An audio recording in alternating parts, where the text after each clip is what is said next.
we get into the deep stuff, let's give some basics or some things I want to do inquiry from the others. Walk me through the Santa Fe Institute. What was it about the time of the math? And this was in the late 90s. So they're not going to hear me on this part, right? We're going to do it both ways? It will not be on the video, but we do have you recorded. Fine. Remember, when you're answering on these questions, I'm not in the shot, and they're never going to hear my voice. So a little bit you got to repeat. In your answer, you got to repeat what my question was. Oh, a little bit. Okay. Santa Fe Institute. Why, when you're at the top of your game on Wall Street, do you decide to finance, which was at the time, or endow, or become the donor or sponsor, however you want to say it, for what was considered the most cutting-edge group of mathematicians in the world? Action. So Santa Fe Institute in the late 80s, early 90s, I was interested, I was on the board of Rockefeller. So that starts, Rockefeller, it's university formed by John D. Rockefeller to sort of give back to the community. It's east side of Manhattan, except it was old. It was sort of old-fashioned. They were talking about medicine, and medicine by itself was, again, subject to the ideas of science. They were trying to use science to find cures for disease. And I said, no, we need to do something different. We need to start interdisciplinary work. In most... How did a schmuck like you get on the board of Rockefeller? What year was that? I don't remember. Late, I think 89 and 91. So that's one of the most prestigious research places in the world, correct? Yes. Okay, how did a guy like you get on the board of a blue blood, internationally known, hard research, Nobel Prize winners all over the place? How do they pick a guy like you, a trader from, or basically some guy from Bear Stearns? Good question. So I was asked to be on the board of Rockefeller, and I think it was, I was on the board of Rockefeller, there was a money manager who said, Rockefeller needs someone with financial expertise because the university is growing and there's lots of new things. You have to, again, we go back to the original discussion the last time. Up until the mid-'80s or sort of early mid-'70s, the most important thing was your name. If you were Rockefeller, you already were considered to be brilliant. If you were head of General Motors, it was your reputation. It was who you knew, who your family was, what was your character. And then in the mid-'70s, basically, if you remember, you probably had a calculator. It was very advanced in those days to have a Texas Instrument calculator, where it could, by putting in the numbers, it would multiply for you to do square roots. And that was the first, and everyone who had a calculator was already advanced on Wall Street. A simple calculator, almost like your accountant. The most important parts of business were really now going to calculations. So it's not only mathematics, but it's things that could be calculated. Reputation couldn't be calculated. I could give you, are you a 10 on a reputation scale, an 8? What does it mean to have a measurement of your reputation? We'll get to that later. But places like Rockefeller needed someone to say, look, we're entering a different world where numbers and the numbers of companies, portfolio management was going to be balanced, it was going to be statistical. Jeffrey, could you come on the board? Potentially sit on the finance committee, Nancy Kissinger and a bunch of other people. And David Rockefeller and I got along very well. He was this unbelievable human being. Respectful to everyone. He introduced his driver as his colleague, not his driver. He would never say, this is my driver. He said, it's my colleague. And David started to explain to me world politics. So David would say, Jeffrey, money is going to be sort of the most important things. People don't understand money. You seem to have this knack for money. I said to David, tell me about your life. What was the worst and the best part of your life? So David said, when I grew up, everyone knew I was a Rockefeller. They didn't know that my father told me he would not leave me a dime. No money. But every time we went out to eat, me and my 5 friends at school, they would leave me the bill. They would expect me to pick up the check because I was a Rockefeller. And he said, I was chairman of Chase Bank. And he said, I remember like it was yesterday, one of the headlines in Time magazine said, David please fire yourself. So he thought that there was a world that existed that would be a combination of both politics and business and leadership. What do I mean? He formed something called the Trilateral Commission. The Trilateral Commission is some spooky stuff. People said it was something, the Illuminati, there's some mystery about it, people that ran the world.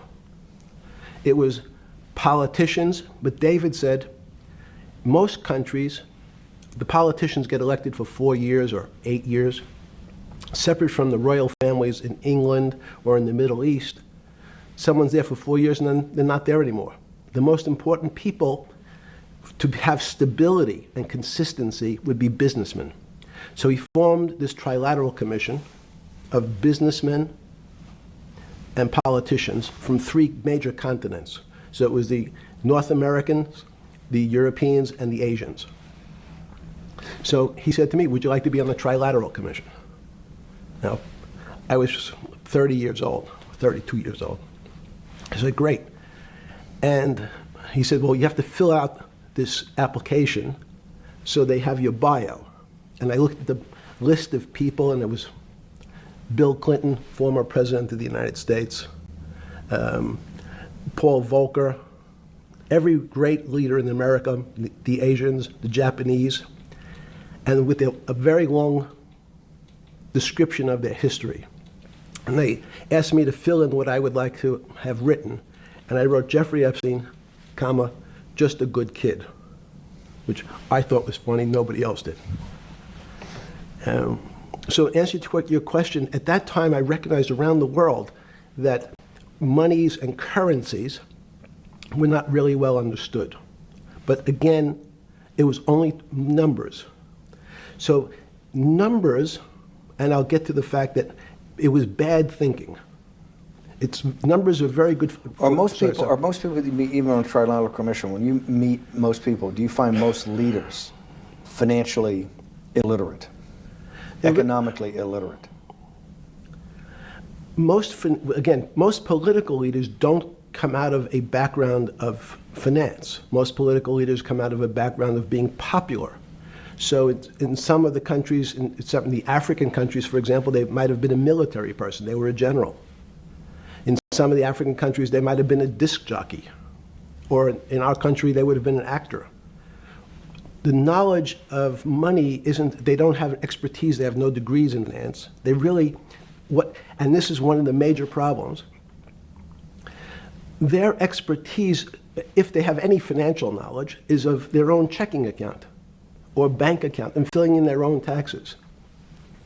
So many world leaders who don't really have a financial underpinning make fundamental errors when it comes to money on a country or institutional level. Let me give you an example. If you, Mr. Bannon, if I said your assets increased last year, you'd say, that sounds pretty good. And I'd say, what does that mean to you? You'd say, well, I have more money. I guess I'm wealthier. I'd say, yes. And if your debt increased, would you feel wealthier or poorer?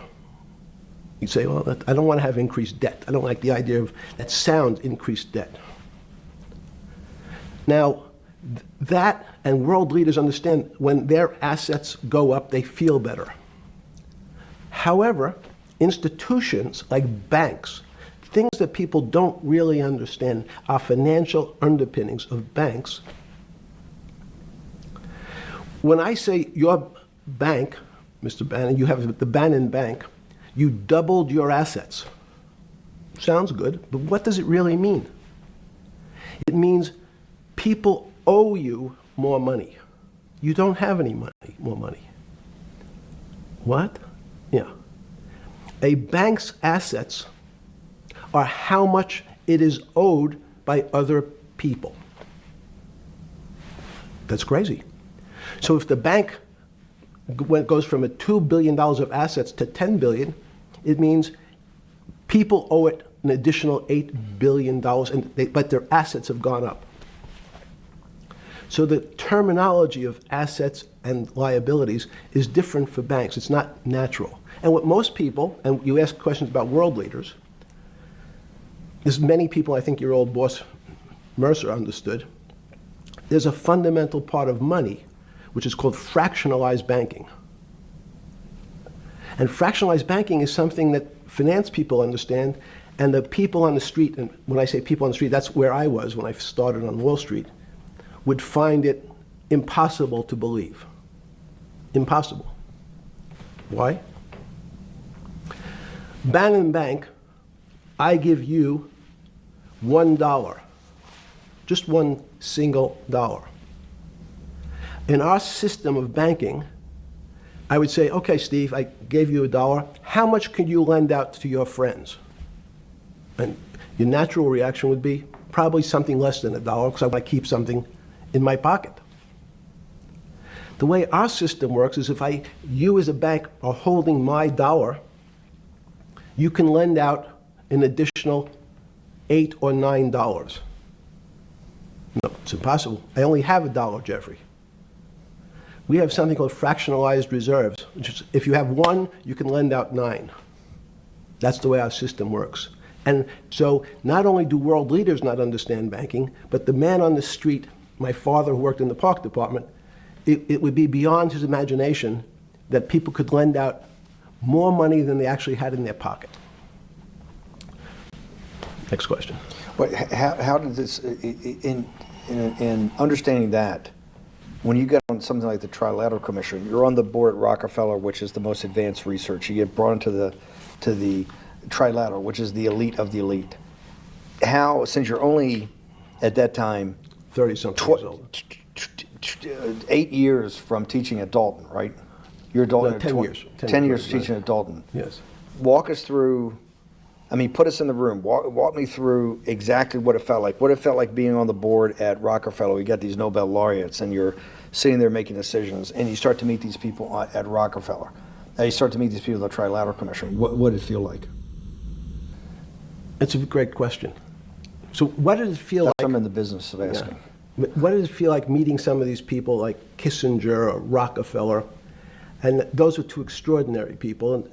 But in general, I think the question, the people on Wall Street, I tell the story, the first day, one of the first days when I was in Wall Street, someone said to me, would you like to buy ATV? And I was looking in the brochure, and I couldn't figure out what stock had a symbol of ATV. And when I finally said, well, I can't find it, and they said, what's the matter with you? Do you want to buy ATV? Which is, he was selling hot televisions, stolen televisions from the floor of the American Stock Exchange, referred to in common parlance as the televisions fell off the truck. So I knew what that phrase meant from Coney Island. But what I found was most people, be it in business, in normal life, or in the world leaders, don't really understand money. It is something they think about. They have a sense of what it is. They certainly want more of it. But they also make statements like, we want more money, but we don't want more debt, which just shows a misunderstanding of what money at its core really is. So most people don't, they want to make it, they want to save it, but to understand it intimately is not a normal characteristic. At the first Trilateral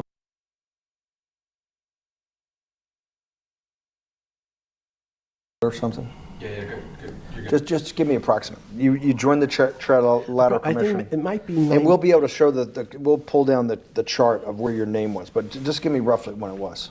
I think it could be 90. I don't remember. Okay. Let's say early 90s. Yes. When you got on the Trilateral Commission and had the first, do you remember where the first meeting was? It was in Tokyo. In Tokyo. And at what hotel? I would like to say the Hilton, but it's probably not. And it's a 3-day, 4-day? Give me some Three-day event, and it walk me was through the whole thing. Speeches. It starts with a dinner. Just walk me through it. It was boring. You couldn't possibly think it was boring. It's It bullshit. was boring. You had to No, be stars in your eyes. No. Did you fly over privately? Yes, but it wasn't my plane. So it didn't count? No. You fly over. Yes. And it was who were the first, like when you first met those leaders, you had to be wowed. No. You're 10 years out of Coney Island. No, I'm not wowed by people of position. I'm wowed by people of great ideas. And I don't care if it's the bus driver. I don't care if it's the student I had who has teeth coming out in Well, every these direction. guys have to have great ideas. They're the leaders of the three great continents of the world: North America, Europe, and Japan. No, many of these world leaders become world leaders because they're popular and they were able to get votes, or they were able to convince people to vote for them. I learned later. Many of them were just good at what they did in terms of politics. Remember, world leaders are politicians in general. They're not scientists, they're not intellectuals, they're not great thinkers, they're great politicians. At the first Trilateral Commission meeting that you remember in Tokyo, in sometime in the early 90s, do you remember what were the big issues of the day that they were talking about, and what did you think about it? Yeah, in fact, it was funny because they were talking about inflation, and they were worried that what would happen, how do you control inflation? And as a mathematician, I didn't understand the concept. I don't understand the concept today. How's that possible? Well, when you talk about most things to do with money, money is meant to be local. It's US dollars. Then I understand what it means. If inflation, it means my dollar today inflates, and it doesn't buy as much as it did a couple of years ago. The prices go up. I don't have. It seems that everything is great, but in fact, my dollar is shrinking in value. If you, and you're the financial genius here. I'm just a lowly M&A guy. Sure. If you let me finish the thought. Go ahead. So if you're in America, you can feel inflation. Your salary's gone up, but you can't buy the same car. In fact, it starts to feel weird because the value. That's why I wanted to ask the question then. This is my point. Sure. The people who live and breathe this, the central banks, have been haunted by the specter of inflation since the late 70s. Yes. First off, tell our audience, how did that happen? The two great financial events in the 20th century, I'm not going to get to the 21st, were the great inflation in Europe after World War I, the Great Depression, the hyperinflation in Germany that led to the rise of Hitler, and then this inflation in the mid-70s. Before you go to explain inflation, why is this specter of inflation always the central thing in central bankers' minds? Because it goes back to the first concept I said, the weird concept of fractionalized reserves. The system is not well understood. And most systems, in fact, are not well understood. We don't know how our digestive system. Stop. This is impossible. This is impossible. The world banking system, the world currency system, the world monetary system has to be so well understood by the Greenspans of the world and the Bernankes of the world and you, right? The currency traders, the guys making billion-dollar bets every day. The legendary guy on Wall Street in the late 90s, Versalin Brothers. Lou Ranieri? No, the guy that wrote the money. Michael Lewis? Liar's Poker? Yeah, Liar's Poker. Who's that about, that great trader? Lou Ranieri. No, it wasn't Lou, the guy that ran the desk, that eventually ran the hedge fund that went long-term capital. Yes, I don't remember. Who's the guy? I want to say, I don't remember. I'm sorry. Lou Ranieri is big, but those guys have to understand the system perfectly. No, they don't understand the system. They understand the local part of the system. So, for example, why is not only inflation, most bankers are terrified if the public understood that the bank really doesn't have their money at any one time. It's one of the things during the Depression, there were runs on the bank. The reason the banks don't keep much money in the actual bank is they assume that not everyone's going to want their money on the same day. So it's not really the fear of inflation. The fear is a run on the bank. Everybody wants to take out something that doesn't really exist. Inflation is tied to interest rates. It's a more complicated example. But when your money doesn't buy the same amount of product this year than it did last year, if it buys less and less, like it happened, you used the term hyperinflation. There's certain countries that are not managed well, like in Africa at the current, A $100 billion bill, $100 billion bill in Zimbabwe is worth 1 American cent. That's the perfect example of hyperinflation. It goes up, it doubles every day. So people are afraid that their value and the system starts to break down. But so if I said to you, does your doctor understand your body system? You'd say, well, I hope so, because I want him to keep me healthy. But you could have a kidney infection, you could have a heart attack, you could have a broken knee. There's lots of pieces of this system. And in fact, when you ask the question, very few doctors understand your entire body. There's a specialist for your knee, there's a specialist for your polynoidal cyst, there's a specialist for your head, and now we have specialists in different areas.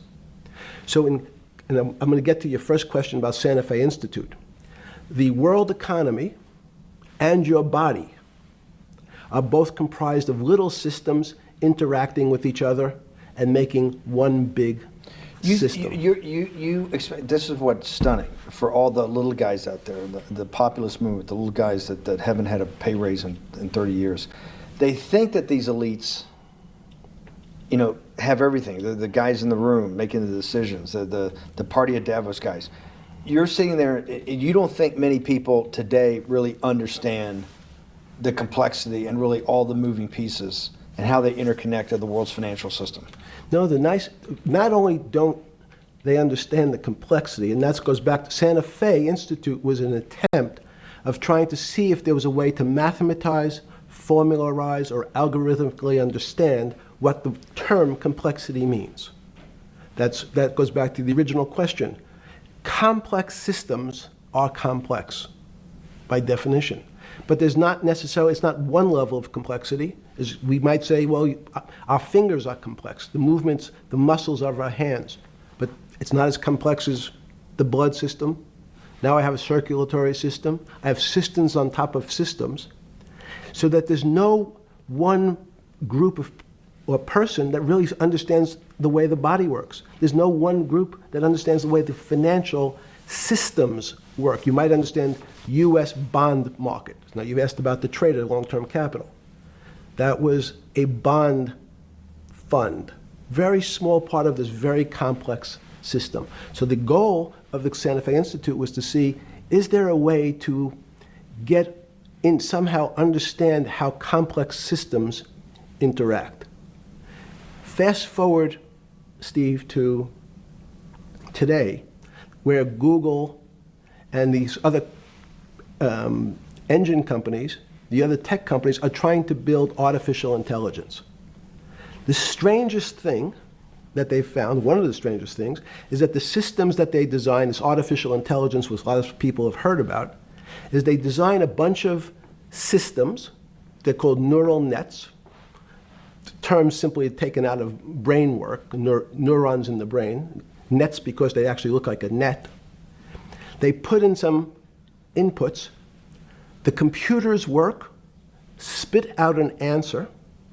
Sounds normal to you. It's because you're thinking about that calculator you had in 1976 on your desk.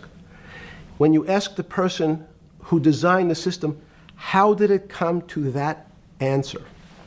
How did your neural net, can you show me the calculations? They say, no, we don't know. We don't know how the thing we designed actually came up with that answer. That's pretty strange. They take the same neural net now and they put it in front of a video game. No learning, nothing. They said to the computer, they say, sit in front of your video game and learn how to play. It seems the computer learns better than any human in history, faster than any human in history, beats any human in history, but when you ask the designer how did it do it, no one knows. It just did it. So that's the first little touch of things that we already have gotten to a place where we don't understand it, and we built it. On Sunday afternoon, September 14th, 2008, where were you? Sorry? It was the night they put Lehman Brothers in bankruptcy in London. I was in jail. Seriously. Yes. So the financial crisis of 2008 happened when you were in jail? Yes. Oh, this is going to be so amazing. This is going to be so amazing. I take it you didn't have your Wall Street Journal dropped off to you in the morning, your Financial Times. No. How did you hear about because I want I forgot about this, but yes. I'm trying to get, this is going to be amazing. This is, let's go back and do that again. Sunday afternoon, because I want to find out about people, the geniuses understanding the complexity of the financial system. Because I think the best example we have is the financial crisis, the crash of 2008. Sunday afternoon, September 14th, I think it was, 2008, is when they were working feverishly in Midtown Manhattan at the Lehman Brothers offices and at various law firms around town, and with the Secretary of Treasury and the Federal Reserve, what they're going to do with Lehman. They decided they weren't going to save it. And so they prepared to put it into bankruptcy at the open of the market in London the next day. How did you hear about what was going to happen to Lehman Brothers, and what did you immediately think when you heard that it was going to be put into bankruptcy? I'm glad you asked that question. I was in solitary confinement September 14th. And again, some of the public stories about the wonderful time I had in jail and my work release, which didn't come till months after. I'd been there since June in an 8x10 cell with a bed in the back, a 6-foot bed in the back, a chrome sink with a toilet attached to it, and a little piece of metal sticking out that was supposed to act as a table. Now, since I was in jail, there were no books. Why? There's no library. No library, but you're in jail. No, I was in jail, not prison. So in jail, I was in a place what's called the Special Housing Unit, which is for the roughest, toughest, meanest people. They had put me there, they said, for my own protection. So I was in a 8x10 cell with a little slit in the door where they would serve my food on a tray about 9 inches by 4 inches. And then as soon as I finished eating, they would take the tray and close it down. And one of the guards said, do you understand there's Wall Street's crashing. I'm worried about my pension fund. What should I do? And I said, sorry, Wall Street's crashing? What's happened? And he said, there's some crisis and some companies are going bankrupt. I said, are you sure? And he said, yeah, it's all over the papers. We're all terrified we're going to lose our life savings because we have either a 401k or our pension funds. We don't know anything about money. Mr. Epstein, can you tell us, like, what's going on? Am I going to be able to afford my children's education? Am I going to be bankrupt like this company called Lehman Brothers? And there's another company in the front page today called Bear Stearns. Oh no, I said. Why? Because that's the company I was a partner in. And in fact, that was a company I had a very large investment in. So, as a great story, I didn't have my Wall Street Journal, but in the early mornings, you're allowed to make 2 phone calls, collect. And when you pick up the phone, you can dial a number, and when the person picks up, they say, you're getting a call from the Palm Beach County Jail. Will you accept reverse charges? And the person either says yes, and the call goes through, or the person says no. The person I had called was Jimmy Kane, the president of Bear Stearns. And I said, tell me what's going on.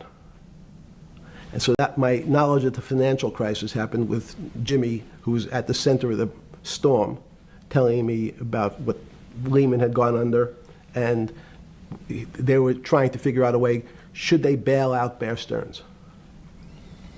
Did it strike you at the time of the mess you had made of your life to be in a situation that you're one of the greatest financial minds in the world, looked at by world leaders and asked your thinking by the most prominent and important people in the world, and here you are in solitary confinement. You got to make a collect call to somebody. Did it strike you at the time how all the threads of your life had come together and put you in a position, or you had put yourself in that position? No. So it never struck you when you had to make one of your 50% of your collect calls that day, you call the president or the head of the CEO of Bear Stearns. The biggest financial event in your life is taking place, of which one, every important person in the world would be seeking your opinion. Number two would be a once-in-a-lifetime opportunity to apply your craft. Number three, it would be a once-in-a-lifetime opportunity to make money if you were smart, and obviously you're smart. You're telling me here, truthfully, that it never hit you at all of how you'd ended up in a place where you had to make a collect phone call from a jail cell that was 6x9 with a steel bed and your food being passed in through a slot. The question you want to ask is, who was the other call to? Okay, who was the other call to? The other call was to my friend at J.P. Morgan, who was then, I didn't know it at the time, trying to buy Bear Stearns. So at one point, I had two phones. It was difficult because they're afraid people are going to hang themselves with the phone cord. So they don't actually come together and they're pretty short. So I was actually going between two phones talking to Bear Stearns and J.P. Morgan at the same time. So I found it amusing. And it never struck you about how to end up in a situation like this? No, that would be probably means I would be too self-aware. You can't possibly expect me to believe this. I know. I don't believe it. You're telling me that during that day, you never had a moment.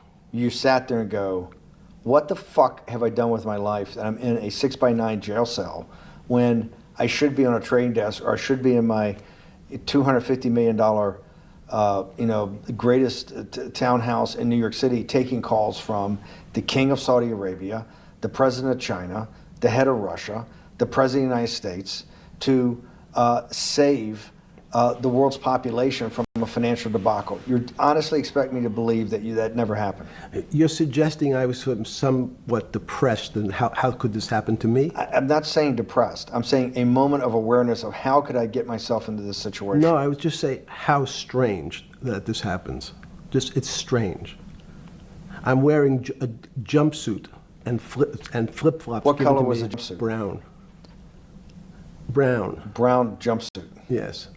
I notice I don't see you in a lot of brown. No. Brown jumpsuit and flip-flops. Flip-flops, yes. With no access to books, no access to newspapers, no access to anything. You had lived on information. Except my Almond Joy bars. I had extra Almond Joy bars. Did you eat Almond Joy bars and things like that because you're afraid of what the cooks did to your food? Yes. Is that because of that you were in for the crimes that you were in for? No, it was just in fact, I was... It was because you're wealthy? Yes. How did you know that? Well, people would constantly come, if I was passing by or have to go for my medical, people would either ask to borrow money or make some other types of comments about... In the beginning... What were the comments? At the beginning, what were the comments? It serves you fucking rich guys right that you're here next to me. There was nothing about your crimes? No. So all this rumor you hear all the time about people in prison that commit the type of crimes you commit, you're saying in your personal thing is not true? No. It was all because you were rich? Yes. And it was all because they wanted to borrow money? Or get advice. Yes. Wait, they get advice to go long? Yes. You're telling me is this time to buy? You're telling me in solitary confinement they were interested in going long? Yeah. They want to know what does that say about human nature? Well, what I think the people find, one of the reasons they wanted to keep me in solitary confinement was they're afraid that everybody would want to know which stocks to buy. But what happened was, after this crisis, now it's on the front page of every newspaper. I don't want to lose this day. Sorry. When you first heard that, was it Bear Stearns had been kicked into bankruptcy, 6 months before? No, this is the same time. This is part of the same deal. I thought, no. Bear Stearns, they saved Bear Stearns and didn't save Lehman Brothers. That's right, it. they let 6 months Lehman- before they had bailed out Bear Stearns. But Bear Stearns was still a zombie, A shell of its former a self. former self. But they had, quote unquote, saved it. They admit, why did they make the decision in your mind? Why did Hank Paulson and Bernanke, what's this concept of moral hazard? Explain to the audience what moral hazard is, and why did they save Bear Stearns 6 months before, and why did the smartest guys in the room decide not to save Lehman Brothers? It's a good question. The real issue is I'd have to go back when you have these systems to the way your doctor responds to any type of emergency in your body. If they might decide to save your kidneys and let your gallbladder go because the gallbladder is less important to your overall system. People, if at that time, even it's not that long ago, the boogeyman was when said, well, what really happened? Jeffrey, what really happened? What is this financial crisis? And, some of the progressives and the right wing blame it on the banks. It was the banks' fault. And it's the fault of this very esoteric, unknown concept of derivatives. It was really the derivatives that caused this financial crisis because the derivatives got somehow out of control and in the Mickey Mouse. And that was the way you started your road to a billionaire went right through derivatives. Yes. But derivatives were not the cause. Derivatives were not the cause at all. It's like saying your hair was the cause of your heart attack because it was on top of your head. So what when you was fell the down. cause? There isn't, let me say, there's no one specific cause. These are system collapses. So many times when they have to make your death certificate, when you say, well, what did he die from? They'll say heart failure. But if you say, what was the cause of his heart failure? Well, he had low blood pressure, his sugar was high, he was diabetic, he had all these other problems. But they say, no, we need a word on your death certificate. Did he die from brain damage? Did he die from heart failure? That's the financial crisis. Many people said, well, what caused it? They wrote, like on its death certificate, derivatives. But derivatives are not a fundamental cause of anything. Was it Sunday or Monday? I take it was Monday morning when you made your two collect calls and you were talking to Bear Stearns on one hand and Morgan Stanley on the other. JP Morgan. JP Morgan. That was Monday morning. Did you, Jeffrey,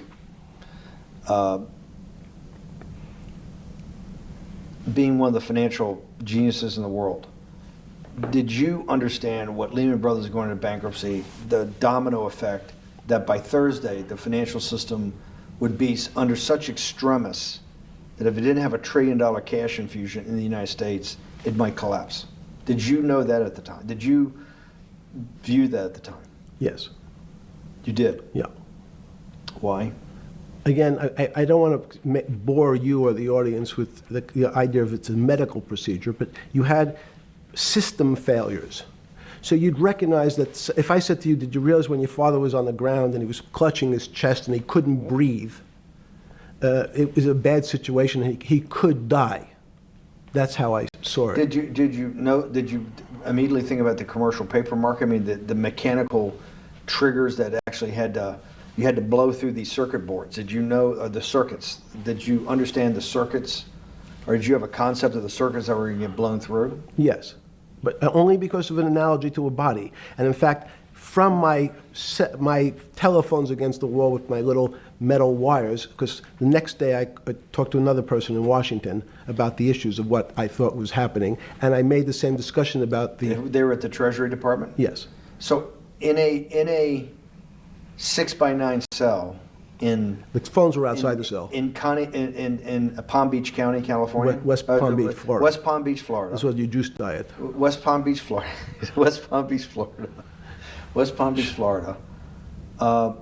You're making a call to Washington, D.C. to talk to some deputy secretary of Treasury. Someone in Treasury. Right. Someone in Treasury. Right.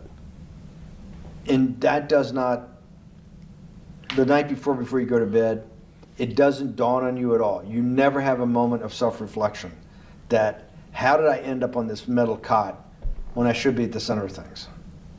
No, I had a telephone. So I've said, I can talk to, it makes no difference where I am. In fact, I'm still talking to the same person if I was at my home in Palm Beach. But I'm the here in difference in your jail. home in Palm Beach. I can dial my that's a own phone. That's bullshit. No, but you can also make 1,000 phone calls. Here you got to make one, and he's got to take. Think how much instructions. better that was. I had to decide who was the right person to call. That was unusual for me, because I would have called 20 people And before.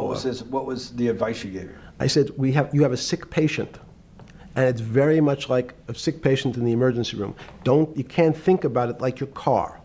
People in normal walks of life think about money and things as a machine. And unfortunately, so if your car breaks, cars are always easy to fix.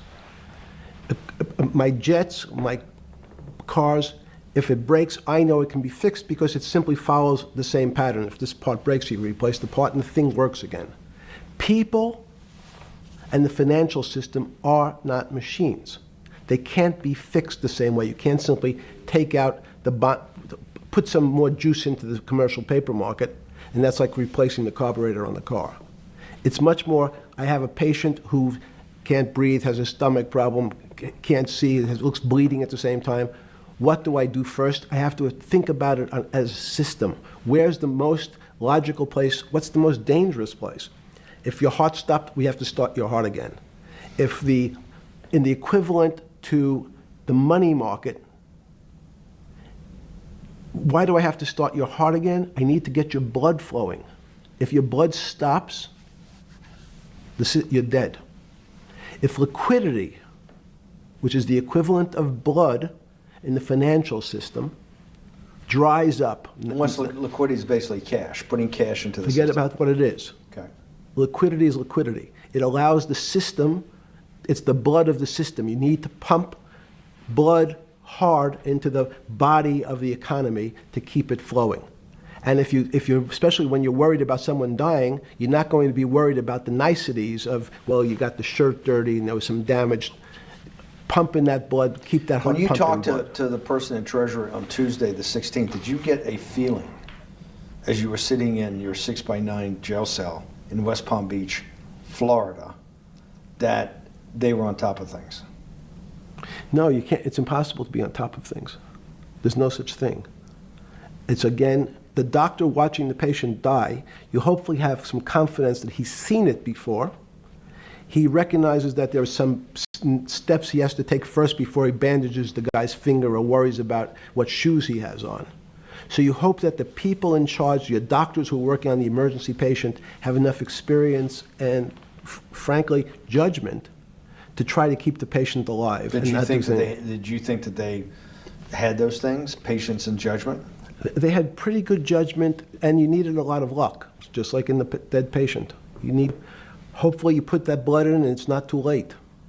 And you make some mistakes, but you have to know you're going to have to give it a shock. In the run-up to the September crash of 2008, Yeah. I guess you weren't occupied with finance. That whole summer, how long had you been in jail? Went to jail June 30th. So the entire summer. Yes. Before you went into jail, you were still very active in the financial markets. Yes. When I say active, you trade currencies every day, you trade stocks every day. When people, I don't do any. Someone like you, or you give advice to people to trade stocks or trade currencies. I don't trade every day. I think that's, like Woody Allen said, you can't beat the bank. So I try to pick my spots. George Soros picked his spot when the pound collapsed. This would have been a great money-making opportunity that passed me by when I was in jail, but that's not how I think. In the run-up to that, in the spring of 2008, that's when Bear Stearns got in problems, I think, in the spring of 2008, and they decided to bail it out. Did the Bear Stearns guys talk to you for advice at that time, in the big crisis in Bear Stearns? No, but see, again, unbeknownst to most people, and it's easy to blame people for the financial crisis, like you'd blame someone for giving your father the drink before he had his heart attack. But what really happened, the real enemy of the finance system was Bill Clinton. And if you ask me what and who caused the financial crisis, I would tell you it was Bill Clinton. Because of what Bob Rubin and he did to deregulate the financial system? No. Because as of the last time we had our 60-minute interview, you talked to me about home ownership. And you asked me whether everyone should own a home. And I told you, no, it's too risky. So the financial collapse of 2008 is because of hardworking African Americans, Hispanics, and whites who wanted to have a ownership stake in the society that all rests on their shoulders. They're the culprits. No, not at all. Okay, then I didn't say they were the culprits. I was pretty clear it was Bill Clinton. Okay. And why was it Bill Clinton? Because Bill Clinton wanted to get votes from those people. And he sold them the idea that instead of renting in a house, and historically the values of houses have gone up, and he said, you guys in these local communities who haven't been able to afford a house before, I'm going to show you a way. I'm going to give you a way, because I'm sure I'll get your vote, that you can own a house, because I want your vote. So what we're going to do is I'm going to let you buy a house, Mr. Bannon, when you really, you're right on the border, maybe, or not even on the border. Your credit is not good. Okay, let's be honest. And it's not my fault, it's not Bill Clinton's fault, but if whatever happens, at the moment your credit score or whatever it is, your credit's not good. Now, normally, you come to me and want to borrow money, I'm a bank, and I say, I'm sorry, Mr. Bannon, I can't lend you money because your credit score is not up to where it needs to be. Hopefully, if you work harder and clean up some of your problems, it will be. But no, what I say to you is, I'm going to figure out a way to lend you, not give you. I'm going to lend you money anyway, though you don't have a good credit score. And don't worry, I'm going to get rid of the term that you don't have bad credit. Bad credit sounds pejorative. You don't want to be a person. Sounds judgmental. Yes, sounds judgmental. So what we're going to do is we're going to call your credit situation subprime. Oh, nobody knows what that means. Subprime. That means prime is good credit. Subprime is not good credit, less than good credit. So we'll call it something that people really won't follow, and we'll tell you what. We're going to have people lend you money, though you are a subprime borrower, and I will figure out some government agencies to guarantee your loan, though I don't think you're a good risk. So the banks say, no, no, no. We don't want, initially, the banks said, sorry, this is too risky, Mr. President, for us. We're in the business of managing risk. It's not our money. It's the hard-working people's money sitting in our bank. We can't lend to people whose credit is not prime. You're asking us to lend to people who are subprime. And he says, here's the key, if you don't, Mr. Bannon, I'm going to make sure the Justice Department charges you with discriminatory lending because you refuse to lend to my subprimers. In business terms, you should never lend to. But what we'll do is I'm going to form an agency called Fannie Mae and Ginnie Mae, just another agency names. They'll guarantee your loan. So don't worry. Don't worry. You don't have to pay it back anymore. Even though and maybe you don't even have to work as hard anymore. That's probably a harsh statement, but these players, these two big firms, Fannie Mae, will guarantee the fact that that bank will receive its money. Now, the bank says, wow, best deal in history. I refused to lend to Mr. Bannon, but now he has the big brother, his Uncle Sam. He went to his Uncle Sam, and Uncle Sam says, I'm guaranteeing it. The bank says, I want everybody. Give me as many people as you can give me, because Uncle Sam is the best credit in the world. Not only it's the United States government. We'll take it all. We'll take as much subprime as we can handle, because it's the best investment for the moment. It's a strange investment because it has politics that has inserted its way into the numbers. Politics doesn't belong in the markets. But now we're going to have, I want the votes, we'll make guarantees that you who can't get a house normally will be able to get a house from the bank. The bank says, this is the best deal in history. We will package 100, 300, 1,000 of you subprimers, and we'll sell it off to somebody else. And the whole system becomes mired in subprime mortgages. That's becomes the issue. What do you mean mired? There's just too much supply. It's a supply-demand problem. You get too much supply. No, it's a very good question. What does too much supply mean? Well, then you get to people, go back to your first question to me, government leaders. Government leaders know if they're good, and they can do mathematics, they can balance their checkbooks. So certain people in Congress said, well, how do you value these subprime mortgages? The banks say we've been valuing them the same way we've always valued them for the past 20 years. The accounting firms, there's something in this country called GAAP accounting, which is a standard type of accounting. And we account for them the same way we've always accounted for them. If we paid $1,000 for your mortgage last night, when we put it on our books today, we're going to say its value is $1,000. It makes sense. I paid for it what's its value? It's $1,000. That's what I paid for it last night. No. The Congress people said, that's not really a good answer, you know.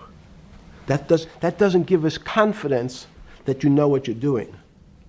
Because what happens if you have to sell it tomorrow morning? Something's happened and you have to sell it. Remember, there's kinds of stress tests. Would you be able to value it at what you paid for it the day before? And Wall Street says, that's not the way you can think about this. This is crazy. We always value things at the cost from the day before. And they changed the accounting method, in essence, to say not what it was worth yesterday, but if I have to sell, what would it be worth? That's impossible. So what happens is every bank now has to value something they bought yesterday at lower than they paid. Never before in 20 years did they have to do this. So something they bought at 1,000, on their books was 1,000, is now 990. That starts to, you asked the question about what did I start to think about. Something's 1,000 and 990, this person now has to value it at 980. When did you first start to get nervous, understanding Bill Clinton in all this? Did you change glasses? Yes. Okay. I changed shirt. I saw that black. Are you okay with the? Yeah, great. I think we're gonna have all kinds of changes. I'm experimenting. Yeah. Okay. When did you get a feeling? Did you ever anticipate, before it happened, something like 2008 could happen? No. How could that be? It's the word, I can beat it to death, is that it's very much like would I anticipate I'll have a heart attack tomorrow? Unlikely. Was 2008 a heart attack or a stroke? Debilitating? It's a better, it was both. But why was it both? Because in fact, as I said, the blood was getting dried up in the system, and the head, which is sort of the central bank, wasn't working. So to some extent, it was a combination. It was a crisis. Did you see that building up over time? It's always been lurking in the background. I mean, if you have an older parent, would you say it's possible? Did you anticipate him having a heart attack today? No, you hope things are going to go better and maybe they'll fix it up. The system was getting too complex, and it wasn't based on derivatives, because what people keep forgetting, and as I was just explaining, Wall Street, and in many professions, including Wall Street makes it sound complicated. They don't want the little guy to understand what they do because they make so much money and they don't do very much. So they couch it in words like derivative and stock options and commodity futures and different types of contracts. It's all fairly, everyone is capable of understanding it. It is not complicated. But Wall Street, because they make so much money from doing fairly simple things, needs to make it more complicated than it really is. We had a very big recession in the early 90s based upon real estate and Japan basically imploding. Let's again, Okay. you had a recession in the 90s. I don't know what it's based upon. It's always interesting to look back and say, separate from there's certain triggers, like in the 70s there was a... What do you think it was based upon, the 90s downturn? It's clearly there was a huge downturn. No, I know there was a downturn. That's what I know for sure. I don't... That's a fact. That's all. Everything else is sort of speculation about why did he have that? I understand that, but there's some speculation that has 0% probability of being true, and there's others that have 90%. In the range, when you look at the range of alternatives of what could have caused it in 90, and what I'm trying to do is get you all the way up to 2008. Look, Sure. You're the smartest guy in the room, right? You know that. Do you think there's anybody in the world today? Oops, this is going to be a bad question. No, but do you think anybody in the world today, the Alan Greenspans, the Bernankes, is there any central banker you know, any partner of any Wall Street firm, any guy running a trading desk, and I would take it that would be, or anybody at a Larry Fink at BlackRock, Steve Schwartzman at Blackstone, the top 100 financial guys, and let's throw in a couple of Nobel economists, and let's throw in the best professors at Wharton, at Harvard, at Stanford. Do you think that there's anybody that understands money or understands the world's financial system as good as you? There must be. But it doesn't come to the top of the head. No. Okay, fine. Now Is that that I've gotten that, let's go back to 1990. In that arc from the fall of the Berlin Wall to 2008. Good. We started with the implosion in Tokyo of the Japanese economy, Japanese financial markets. We had the huge run-up in internet stocks, right? We had the implosion of that in 2000. The bankruptcy of Drexel Burnham in 90. Mm-hmm. Implosion of Japan, huge run-up in equity markets for the internet, implosion of the internet in 2000, 10 years later roughly. Mm-hmm. And then this run-up through the Iraq War and all that, the run-up to 2008. Every 10 years, it seems like, we're in some sort of 10 years before the 1990s was the 70s. You sound like an astrologer. Okay. And not a finance person. You're supposed to be a mathematician. It just seems to me a pattern of every 10 years. That's misleading. That's exactly right. Okay. Because people like to see patterns. People like to see patterns where there are none. So a pattern of a financial crisis every 10 years is just in my mind. Yes. Long-term capital, that had to be bailed out back in the late 90s when everybody panicked. And that wasn't that bailout today would look small, and it was $5 billion or was $30 billion. Businesses fail all the time. But long-term capital, and the Federal Reserve stepped in. But I'm saying people go bad. Things go bad all the time. Yes, you're correct. The audience is watching this, the little guys, they go bankrupt all the time and nobody gives a shit. You know why? They're a little guy. But when long-term capital management goes bankrupt, or Bear Stearns goes bankrupt, or Lehman Brothers goes bankrupt, people care because it's an unfair characterization. Why do you say that? Because again, it's the complexity of the situation. If you think about you have a complex system. You have your body. Now, in fact, the little guy is my finger. This is. And Bear Stearns is your heart. That's correct. The banking system is my heart. The system, I can't risk my because remember, it's not only my. You haven't been able to name. Hang on. You haven't. Hang on. No, hang on. I was trying to hang. I wanted to see if the hang on worked. No. You haven't been able. You're not good enough yet. You're like junior wizard trying to do it. You haven't. Yes. I'll say, since we can't name another guy that's as good as you. There may be a couple out there. You're not bragging. You're humble. It had to be sometime. Please tell me there was some time before you went to jail and basically got cut off from daily information in the summer of 2008, that you started to get very nervous that this complex system, that something was deeply wrong?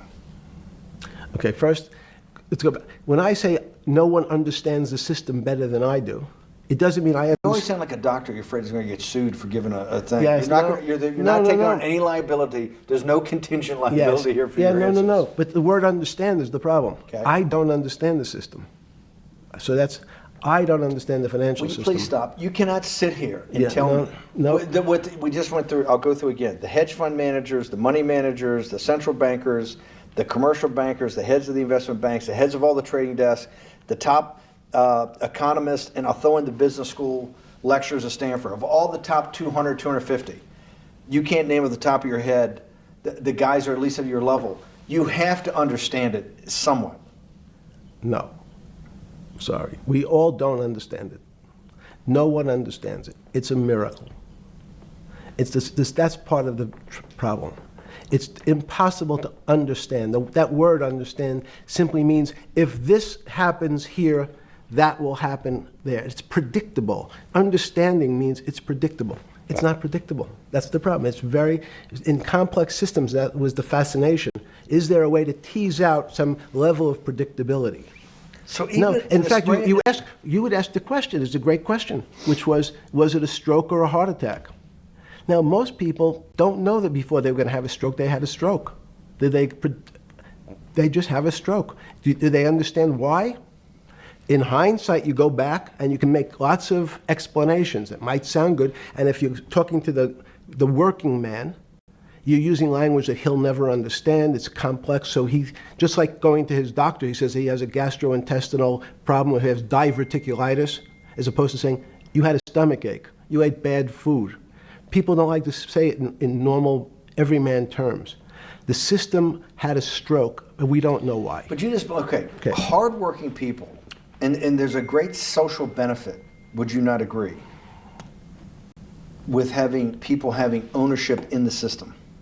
When you say ownership in the system, it doesn't mean. Let's start over. Okay. Yeah. So flip Sorry. over your phone too, because Yes. I don't want anyone to see Yeah. you on your phone. So maybe flip it down or something. Yeah.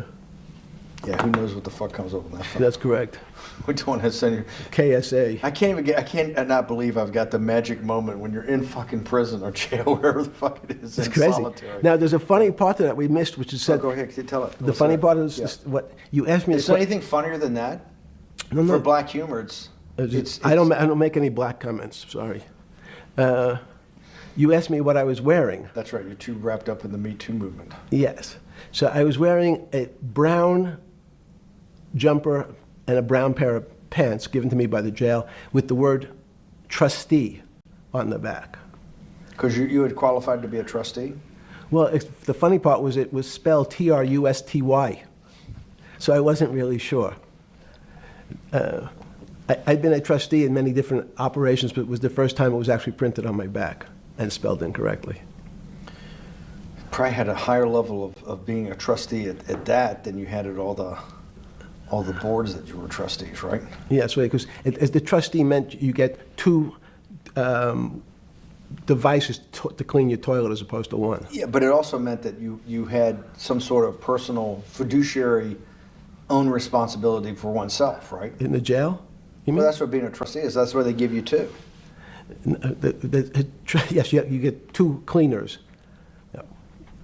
I was a trustee in the jail because I was able to teach some of the kids to help them get their GED. So that's how they gave me a trustee job.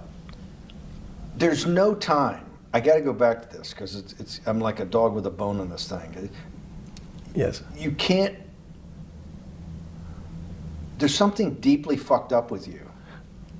At least something. Well, we know there are things deeply fucked up with this. You will get through in this film, Right. but you cannot possibly sit there, knowing that you came from nowhere, knowing that you went to the very top of what is considered outside of science and maybe physics, the thing people most admire because it's like alchemy, understanding high finance.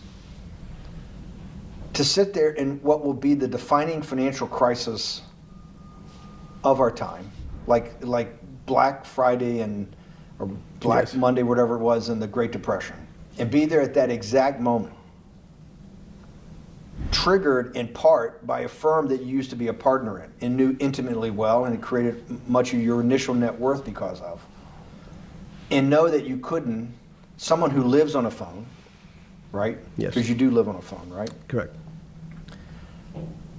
You had to make just 2 collect calls. You cannot tell me sometime during that day you did not have that conversation with yourself of how the fuck did I do this to myself to put myself in West Palm Beach in a 6x9 cell with a metal fucking bed with a brown shirt that said trustee spelled wrong. So did I find it amazing that I was there? That's a Not better- amazing, and I don't want to say it was Nope. not funny. Oh, I thought I wasn't funny. Right. But Not I- amazing. no, it was incredible. Incredible in what way? This- Incredible, like how do I do this to myself? No. It's as incredible as me sitting here in this house. They are both just 2 sides of the coin. That's how I think about it. That my life today is incredible. Do you consider yourself a stoic? No. I consider myself a hermit. Stoics are not very happy. Being a hermit then, being in that 6x9 cell, being in the cell, qua the cell was not the problem, right? Correct. What was the problem? Eating the almond joy bars. Because you couldn't eat the food. No, right. But remember, my life is. Did that ever strike you that I can't eat the food because somebody might have done something to it? I gotta live off an almond joy bar, 1 a day or 2 a day or whatever. How many ever sneak in a day? No sneaking in. Your 1 almond joy bar, it did not hit you at some time? How the fuck did I do this? No. Let's go back to the spring of 2008. Were you so wrapped up in your personal issues at the time you were not spending enough time on the financial markets, or were you deeply involved in the financial markets like you normally were? In No, the spring of 2008? I was involved. So we're saying that the smartest guy in the room didn't see it coming. No, of course The not. bankruptcy of Bear Stearns, you just thought was a Bear Stearns problem. You didn't see it as systemic. I know you keep harping on it, but it's not. Because you're a mathematician and understands systems. I- It seems that anybody that understands that they had a systemic problem, you at least be the first on the early search radar. If you're not going to see it, then I'm really afraid, because that means that I always assume there's at least a set of guys out there that have some sort of sense that something's not right. Imagine the guy who has a stroke or had the heart attack. When you ask him, did you feel funny the day before? He's going to tell you, yeah, I didn't feel right. Something was off. I didn't feel right. I had my stomach was right. I felt a little dizzy. I felt a little weak. But if you asked him that day before, do you think you're going to have a heart attack tomorrow? He'd say, no, I just feel a little weak. I'm a little dizzy. My stomach hurts. So these systems, and that's the issue of complexity. What complexity says is that, in fact, everything seems to go along, and people have seen it. One of the great examples of complex systems is sand dunes. In fact, the sand keeps building up. People have seen some, and all of a sudden, one more sand drop, and all the sand starts running down the hills. That's the way I see the financial markets. When you funded Santa Fe in the early 90s or late 80s? I believe it was early 90s. I can get back to you. But early 90s, Santa Fe was funded for the study of complexity theory. It was studied with math. So let's back up. So why did I buy a ranch in New Mexico in 1993? So that gives you some sense. So I would have funded it in 1990. Los Alamos, which was the high energy lab up in New Mexico, was losing all its scientists. And Los Alamos, it was where Oppenheimer and where a lot of the nuclear weapons program, the bomb. That's where the original Manhattan bomb. Project. Manhattan Project Yes. was Yes, sir. as Los Alamos, and you bought your property out in New Mexico to be near that? Yes, because the scientists were going to be, they cut the funding for high energy physics. But the people who worked in Los Alamos would still be in the Santa Fe area. They cut that because this was the Cold War dividend, right? I don't remember exactly why. It was because, again, people thought that physics and high-energy physics really wasn't that important. Because that was about nuclear weapons. No, it was because they decided, which is maybe not right. This was the same time that Murray Gell-Mann came up with the term quark, Q-U-A-R-K. He picked it out of an old poem, the word quark. But it was mysterious. So they were starting to understand in the 90s that our world of the physics world, there was things that were just unexplainable. They called it strange things. You gave it a name. You gave it some characteristics. You called it had charm. It was one of the terms. It had a charm. It had a flavor. It had a color. But no one, Mr. Bannon, understood what it was. Just like the financial system. And you wanted to investigate that. I wanted to see if we could build tools so others smarter than me could help investigate it. And that was the beginning of your concept of the Santa Fe Institute. Yes. And Santa Fe Institute was founded to do study in this type of... Can these areas of strange things be described by some form of mathematics? So that's what I'm trying to get at. The foundational thought, the organizing principle of Santa Fe, yes, in the high physics lab at Los Alamos, right, which had been the headquarters of Manhattan, and the Trinity Project, right, the bomb. Yes. So you're talking about the elite, the high priest of physics. Of physics. Yes, sir. Which high priest of physics, some subset of that is also mathematics. Yes, they're both similar. Project out. One of the tools you want to do is to make sure that in this complex system, the finance system, I'm doing a lot of this for philanthropy and a lot for the good of mankind, but also to be able to understand this complex system, the most complex outside of maybe our body, of the financial world. Yes. Did they create tools, or were you smarter in than the mid-aughts, 15 years later, than you had been then because of work that was done at Santa Fe? No, it was great. But in fact, most of the money, most of my philanthropy in the area of can you describe things that appear to be unexplainable by mathematics, and can you fund people who have new ideas? And unfortunately, when someone thinks they've been able to, there was a man, Stuart Kaufman, when they think okay, I figured out how to be able to predict the unpredictable, what appears to other people to be unpredictable. But my system, in those days it was called genetic algorithms, can predict what things will happen, then they all want to make money. So they use their systems to try to figure out, they know they have figured out the way to make money because they figured out the unexplainable. They try, they go bankrupt, and we start again. So with a cold view, what I've come to realize is that the attempt to mathematize, formularize, or what in your prior work, to understand what really is, in today's world, still unexplainable, is impossible. They're miracles. Your first head of Santa Fe was Christopher Langdon, I think. Langdon from Australia. But Murray Gell-Mann was Murray Gell-Mann was the funder. He was the yes, rock. Yes, he was the rock. He was a Nobel Prize winner? Yes. Yes, and a wonderful guy. He came out and helped us with the Biosphere 2 project.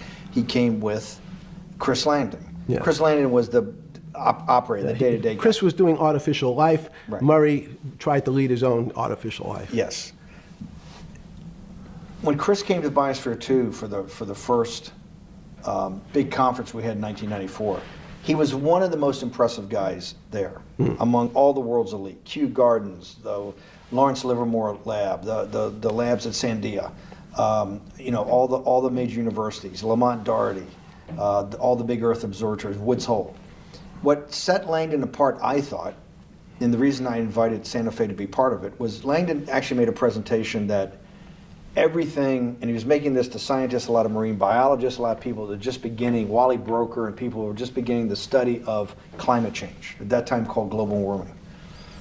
That he made this compelling presentation that everything's really mathematics. Yes. It's all just back to math.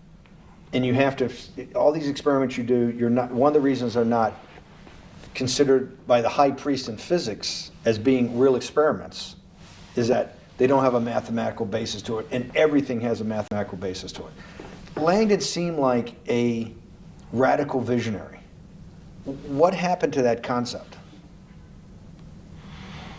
You go back 350 years. So you have Isaac Newton, you have Leibniz.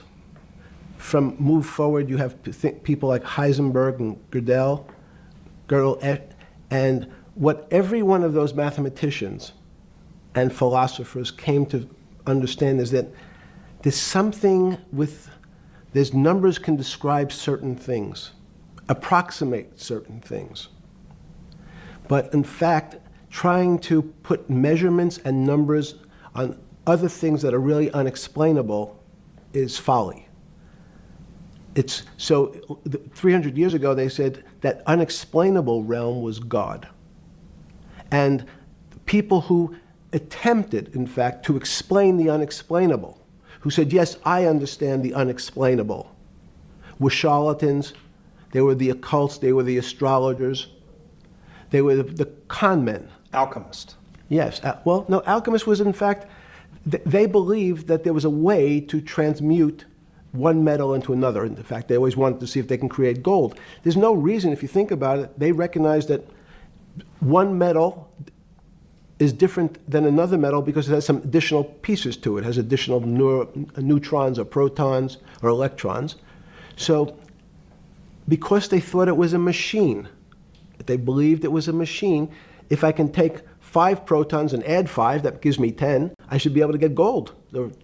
Move everything around inside these systems, the molecules transmute one molecule into another, and if this molecule I've transmuted it into is gold, I'm a rich man. It's back to money. But there's something strange happens. Isaac Newton says, this is really weird. If I want to push a ball on the table, I have to touch it. Maybe I have to blow on it. But I actually have to push one side of the ball or the book to move that side. I'm pushing here, and obviously this thing is what appears to us humans to be solid, so it moves as one thing. But the only way to get something to move was to touch it or put a force against it. Okay, seems to make sense. Everybody has that experience. I want to lift a glass, I lift it. If I want to push a ball, I push it. If I want to pull a ball, I pull it. But he recognized when the ball fell off the table, it went in a different direction. How's that possible? Nobody pushed the ball down. And he said, this is crazy. Why did the ball go down? I didn't push it. I just let it go. So someone's pushing the ball, because I am confident that the only thing that gets something to move is with a force that pushes. So there's a force that's pushing the ball down. In fact, he called it gravity. He measured how fast it was pulled, but never was able to explain why it happened. How is it? What is gravity? It's this. Everybody says, well, why did the ball fall to the ground? Because gravity took it. But what's gravity? That's, as Feynman would say, that's the name of the thing. We have no idea what it is. This goes to Santa Fe. They were trying to explain the unexplainable. Can we measure? Can we figure out a way to predict the stock markets using these types of chaos complexity? Before we get there, let's walk back through it. Let's go back to Newton. Sure. Pre-Newton and then Newton. What did Newton solve that for millennia up to Newton had not been solved? And then I want to go forward all the way to Santa Fe, what they were trying to solve. Let's start with just 2 or 3 of the basic guys, but let's go with Newton. What pre-Newton, it was what? And then why is Newton such a genius? In such a I think mathematically they told me one time, I've seen there's been 115 billion people roughly that have lived on the earth. And of that 115 billion, Newton. Are you sure that's a number? That sounds very high. We only have 7 now. I think in the history of the earth, I think I'll pull up the stat for you, but I think it's 115 billion people they figured. That probably is inflation. That's why you see have lived on Earth. But he's one of the handful of the most important. What did he solve for? Why is he so important for how we live today? And then we want to go through Leibniz and the other 2 or 3 other major ones to get us to Santa Fe? Well, it's a long journey. This is the heart of what we're trying to do. Let me take a bit of a detour just Okay. a second. What if you went to high school and the last year in your high school, you took calculus?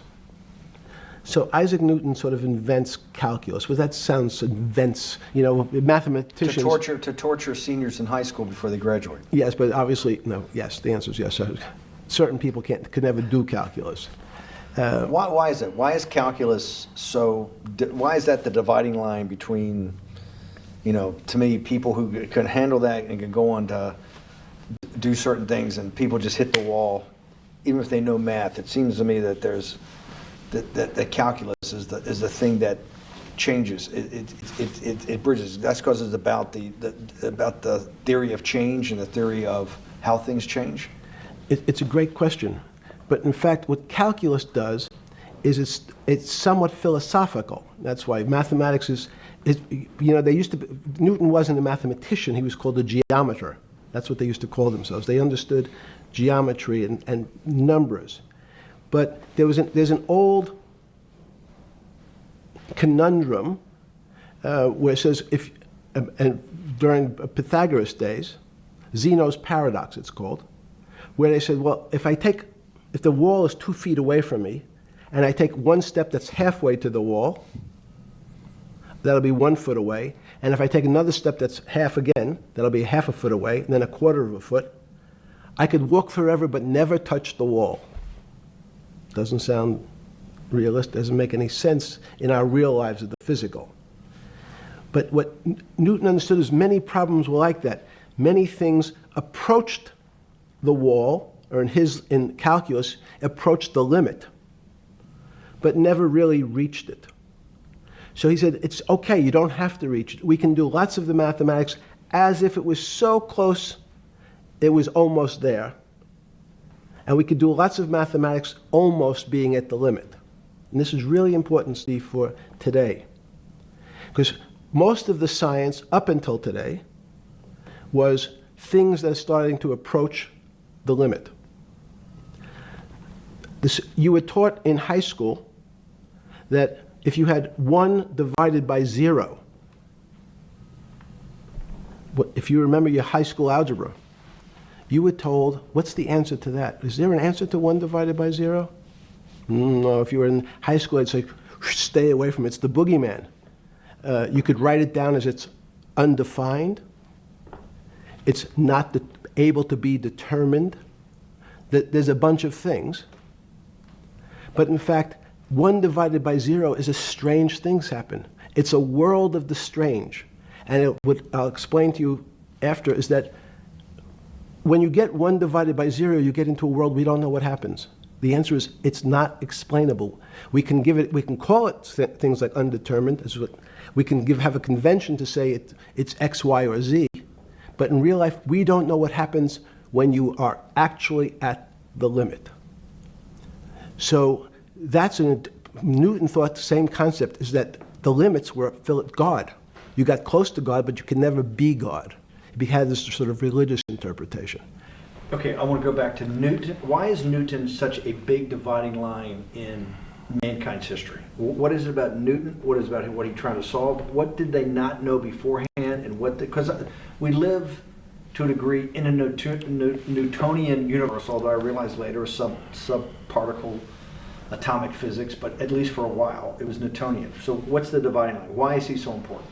Why is he an inflection point in mankind's movement from the swamp to the stars? It's a great question.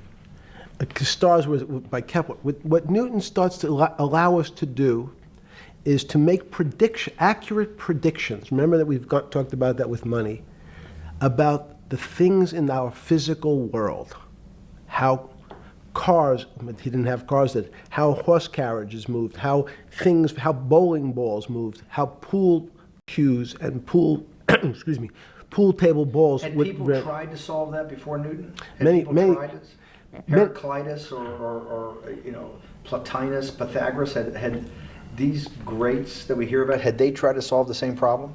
Not the same problem. They tried to again, what Pythagoras does, he starts to figure out this relationships in triangles. For example, everyone knows the a squared plus b squared is equal to c squared, that Pythagorean theorem, which is basically says these shapes in a triangle, each side of the triangle has a fixed relationship with the other two sides. That's strange.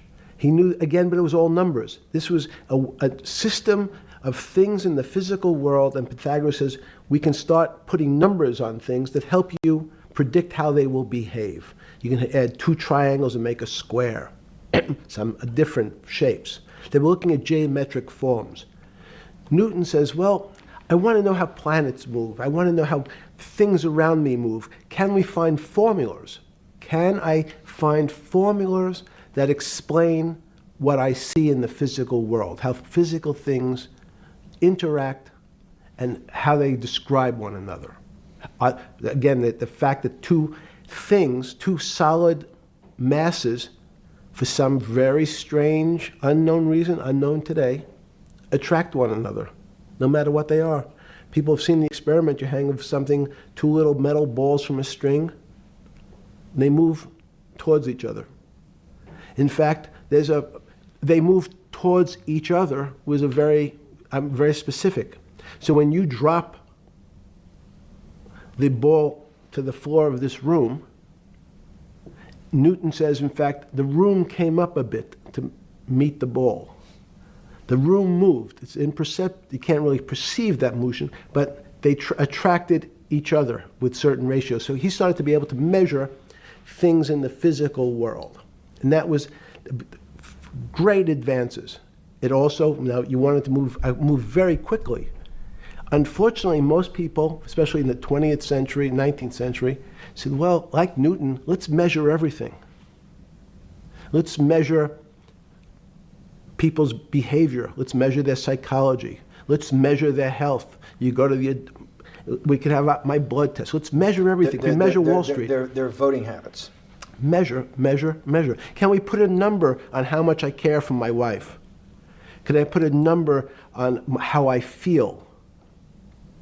And we tried, unfortunately, we try to mathematize the finer things in life, and then recognize that there's things that unfortunately just fall outside.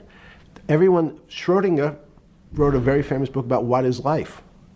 He was trying to figure out a way, can he describe the difference formulaically between things that are alive and things that are dead? The answer is no. The things that are alive in my world are miracles, not magic. Magic has a bad connotation, trying to hide things. You don't believe in the spirit or the soul? That's what animates people, is your spirit or your soul. That's No. Have you ever seen someone die? When they die, their spirit leaves. Their soul leaves, no question. So in There's fact, no question to you about no that. question. There's no question to you that there is some animating life force within us that leaves when you're dead. Yes, in fact, I refer to the soul. This obviously a certain the questions in the past, even Because during people would normally think you were soulless. So Thank you. But have you talk about you actually believe in it and have done some thinking about it is pretty shocking in its own right, isn't it? well, again, mathematics. Leibniz thought. We Said, know Newton was at Cambridge, and he was the head of the math department, right? He's a professor, Yes, essentially. yes. But Leibniz, was Leibniz a German professor? Yes, but what Leibniz said is the soul is so strange because God took chemicals, which is simply the material, like tables, and he somehow made this material able to have a thought. How strange is that? Not only does it have a soul, but some way it was put together that this material substance is able to think. So when you say to me, it's obvious to everyone that there's such a thing as a soul. Now, if you're part of the Charlatanville, you'll try to explain it to people. The soul I describe as the dark matter of the brain. Why is it dark matter? Because in high energy physics nowadays you hear terms of dark matter, dark energy. Again, terminology, it's a complicated term. Why is it dark matter? Because we can't see it, that's all. What do you mean you can't see it? Well, somehow we see something moving towards this area of darkness. Something, I can see this thing. This appears to me to be empty. It's just black. But I see it being drawn this way. So I say, well, I know if this were matter, that would follow that equation. If this was solid, it would explain the way this particle moves. But I can't see anything here. So I'll just call it dark matter. And I'll say, I don't know what it is, but it behaves as if there was something there. The soul is obvious to everyone that there's something different between things that are alive and things that are not alive. But we have no idea what it is. It's currently unexplainable. I believe we need an entirely different system of analysis to try to figure out. But Sorry. No, with Newton, with all his alchemical studies and things he worked on the spiritual side, Leibniz that just talked about the soul, Schroeder talked about what is life. If a modern scientist or someone that you funded at MIT or at Harvard or one of these things talked in those types of terms, they would be considered to be a wingnut today, wouldn't they? They would not be on the path for tenure, right? Unless they were in the philosophy department. This is exactly my point. We're talking about three of the greatest mathematicians in mankind's history that have really changed mankind. Talking like this, what happened? How do we get to a situation where they could not be in the high physics, they could not be in the mathematics department or working in high energy physics? Good, it's an easy answer. Newton was a combination of mathematician or geometer then and philosopher. And as time went on, those disciplines seemed to move apart. We had philosophy, some of the philosophers can't do math, and some of the mathematicians. And again, mathematicians often break into two categories. People that solve problems, those are more like geometers in the old days, just problem solvers. And then there's thinkers, theoreticians. They're more like the old movement towards philosophy. But neither one of those two groups have been able to figure out why something is alive as opposed to something that's not alive. No one's been able to describe what the soul is, but we all know it exists. And I think what we need is science is a bad word. I think science only describes the things we already know about the physical world. In fact, there's an argument that the physical world that we see has been created out of our systems of mathematics. Mathematics, everyone knows mathematics describes the physical world much greater than it should, unless my view, the physical world really comes out of conscious beings that have mathematics. So they create it. This table appears to you and I to be solid. To a bat, because we have light that's bouncing off the table into our eyes, it appears solid.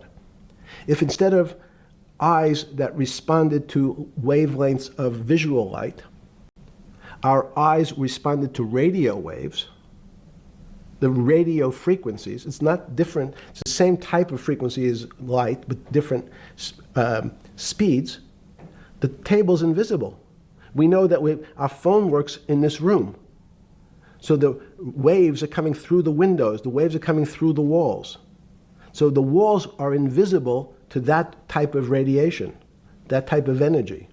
The walls I can see them because my eyes, a physical system determines that the walls are there.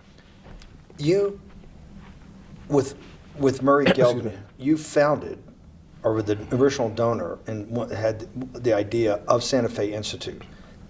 In 10 or 15 years later, that effort to study the complexity of systems mathematically. Yes. Was It's a essentially total failure. Yes. A total failure. Total failure. Why is that? It's the failure of science because, in fact, if to some extent science doesn't describe romance. I don't know why I'm attracted to somebody. I don't know. People are attracted to each other, and everyone has the same feeling. They've seen someone walk in the room, and they say, "Oh, that person gives me a creepy feeling." Science has tried to describe. Science doesn't describe what creepy feelings means. They just know it's a creepy feeling. I think women as I said the last time, have an intuitive sense. What is intuitive? They have intuition, they have feelings, and they're able to deal in the realm of things that men, especially men like myself, find unexplainable. They have women have intuition, men see things a bit differently. Men want to measure everything. Women are not really that interested in measuring. In what you're saying in macro terms, you actually think science, mathematics, maybe ultimately technology is moving to that more intuitive? I think science and math are old-fashioned. And unfortunately, people are still taught that they have to learn algebra in school and certain things in school, as opposed to learning to have an emotion. Is this what Larry Summers was trying to get at? Maybe he didn't say it perfectly enough, but what he was trying to get to in that system, the systems we study today, the way mathematics is either taught or understood, that women just haven't gotten up to the highest realms of engineering or physics or mathematics because of that, and you're actually implying that there's a either new branch of science, or we've hit an inflection point like in Newton that's going to go in a Newton took mankind in a different direction because he was able to measure. Then you had subatomic, non-Newtonian physics later. Are you saying that you think there's another developing field that's coming up that may take us, I don't know how many decades to get our hands around, but that's what's evolving out of this? Yes. Yeah. In fact, I think that mathematics, it's not the end of science. Every year someone says it's the end of, we can't discover everything. There's lots to discover with relationship to the physical world, but we know a lot already. In respect to the unexplainable world, we almost know nothing. Women, again, sense it. And instead of Larry Summers, I won't digress too much, but Howard Gardner early on said, there's not one form of intelligence. It's not mathematical intelligence. There's emotional intelligence, this kinesthetic intelligence. There's this argument that I reject that black people are less intelligent than white people. It's not true. We know, for example, that if I was in the forest and I had to run from the lion or figure out a way not to be eaten, and my competition is a local African, I'm the one who's getting eaten because they have the intelligence to deal with their local environment. So it's just different. It's not better, it's not worse, but there's many differences amongst different types of people. And so people have different intelligences, and they excel in some intelligences usually, and less so in others. When did it come to, because the world of high finance is a world of pure reason, or is it a lot of emotion and gut checks and on trading desk and central banks when these decisions get made? Is it that high church, like the high church of science of high energy physics, or is it as much emotion that comes in as much as the mathematics and the reason? It's a great question. I think if you talk to really experienced and successful traders, and you ask them how they know what's going on, they can't give you an answer. They don't know. They feel it. They can feel the way the market's moving. They can feel the way the stock's moving. And that these are not very well-defined terms. It's difficult to put in mathematics terms, how did I feel it? You could look back and make guesses what I was seeing. But great traders feel it and then act on their feelings. That's the difference. Many people feel it but are afraid because they want a mathematical justification before they take that next step. When you first got on the trading desk at Bear Stearns in the late 70s or mid 70s, were you shocked by how little actual understanding of mathematics that the traders comprehended?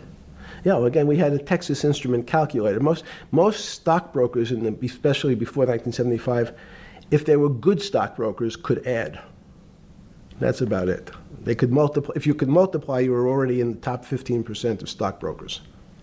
Stockbrokers simply meant there's a story.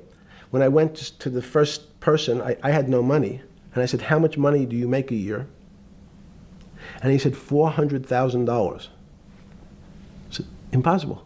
I'm making $10,000. That's probably more than your family had made in its entire existence. Yes. And he makes it in a year. I said, what do you do? And he said, it's too complicated for you to understand, which is what the main thrust of Wall Street people, they want to tell you it's too complicated.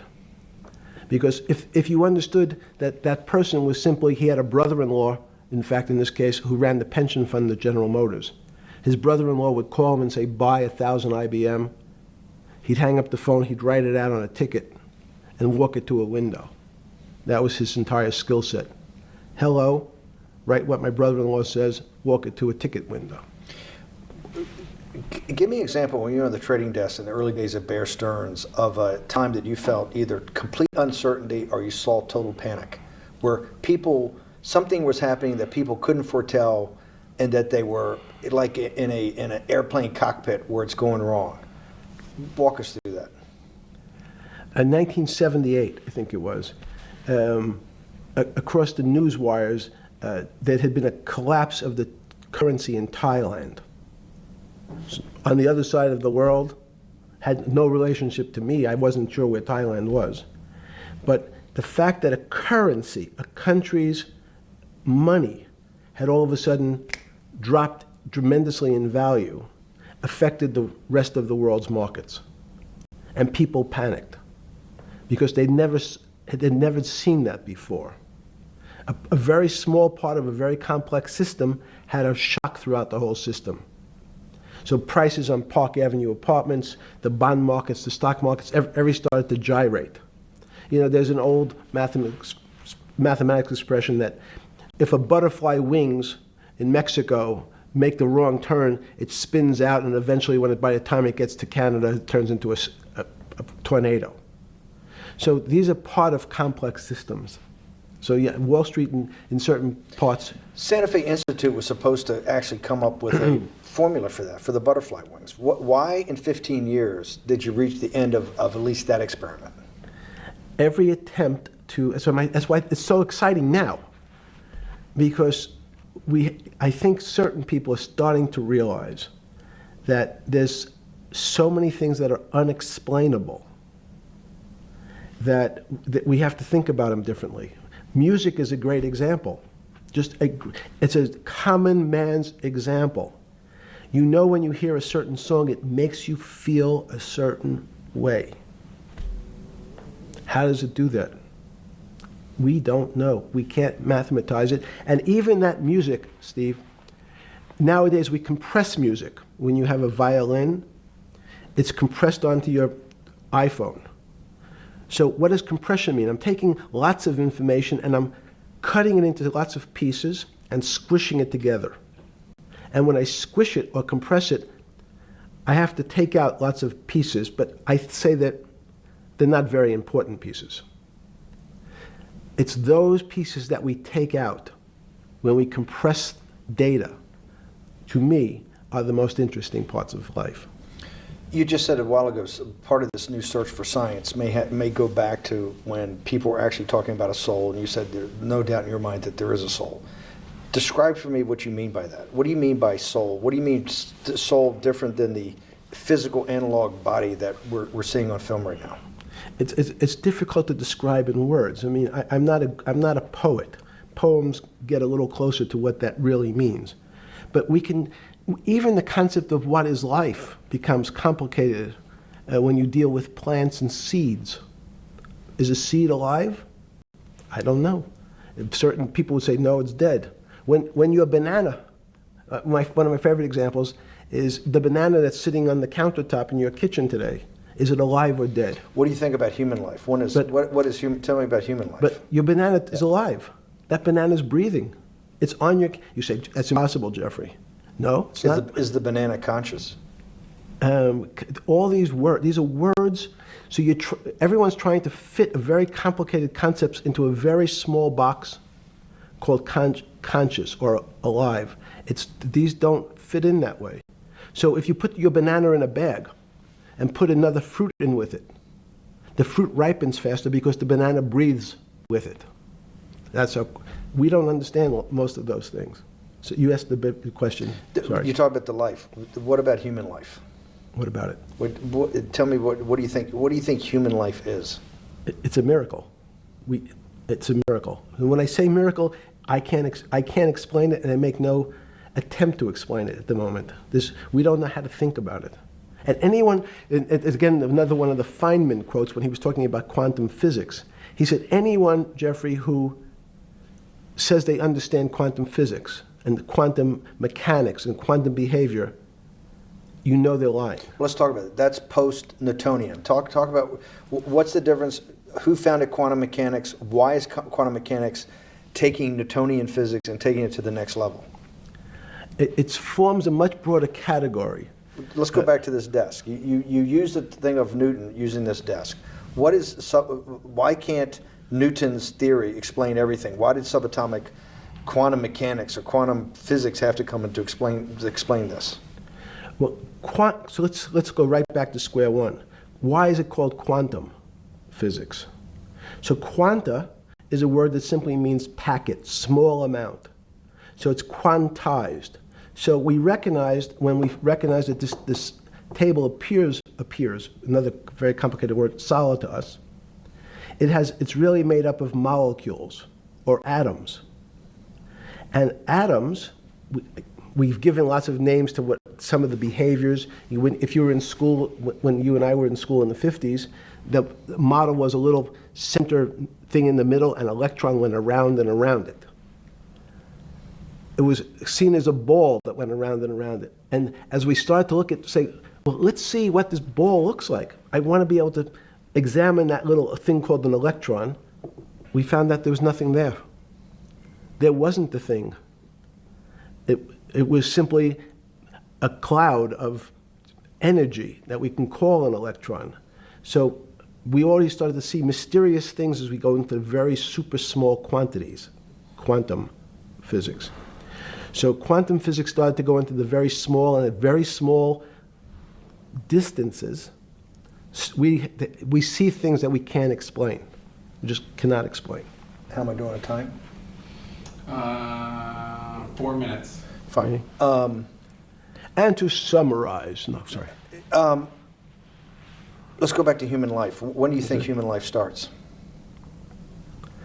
It's not these. So you see, this is the question. You're asking me to measure something again. It's the disease. It can't be measured. You just hate making commitments. That's why I'm not married. I'm peeling this onion back a layer at a time.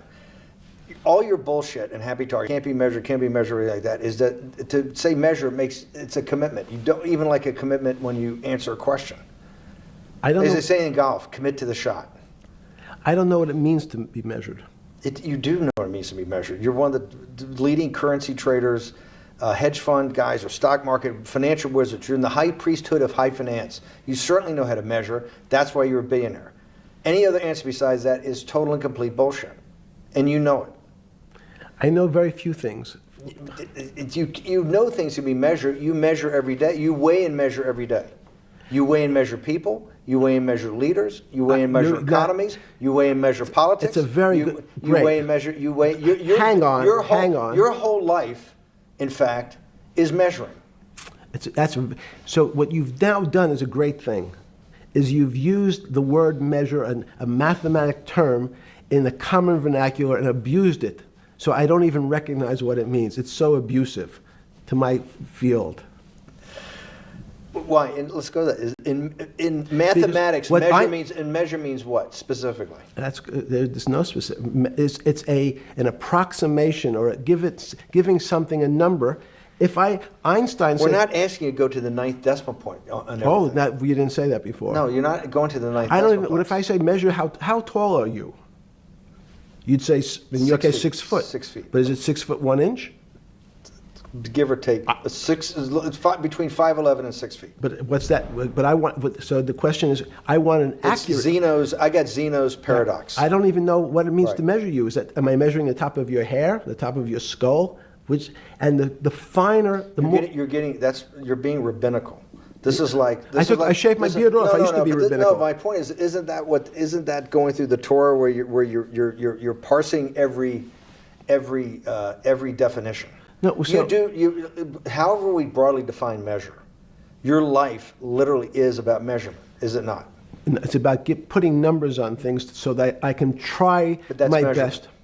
That you can call it whatever you like. If that Well, that what do makes you feel what- better. What do you know? No, Because I I'm wanna trying make to you relate it happy. back to your scientific inquiry. No, even a number.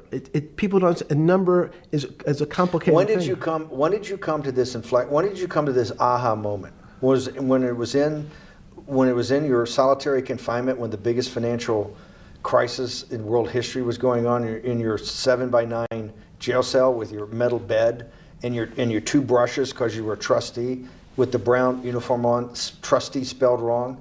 Is that the moment of clarity that you had about science and Newtonian physics and everything that we can measure is really not going to be the way we go forward? It's going to be much more esoteric, emotional intelligence thing. Was that your moment of clarity? I wish it was, because it would make such a great story for this interview, but it's not. It's the fact that I lead such a privileged life to come across But when did you? If it didn't happen then, when did it? Or did it happen before? I was then? going to hopefully Okay. get to the. Okay. I'm in a privileged position to have some of the world's smartest people come to my house and tell me what they think about different subjects. And I finally realized that the thing that they had most in common was there was this area, no matter how smart they were, that when I asked them the questions, they said they'd have to resort to a 500 or 1,000-year-old response to that question, which was, I don't know. You know who else found that out? Socrates. That's what Socrates kept doing, right? Socrates kept asking all the experts. He would go through, question after question after question, and realize at the end they didn't really know. They really didn't basically understand what they were talking about. And one of the things that people won't enjoy, it turns out that potentially one of the bad things to teach children is how to write. Writing, reading, and arithmetic was supposed to be, everyone's supposed to be taught. But writing forces you into a very narrow channel of thinking. You have to write in a certain form, in a certain way, in a certain linear pattern. So your thinking becomes somewhat narrow. The reason I brought up writing is one of the recent discoveries of mine with respect to Socrates, Plato, and Aristotle is they never wrote anything. They spoke, and people around who could write wrote. Socrates could think. So that was. Jesus of Nazareth was the same way, right? Never wrote anything. I thought he was a carpenter. He was a carpenter. Didn't he need like a little carpenter's tool? No, I don't want to get that. But at least his written record. Right. One last thing. Sure. Thank you for having me to your house.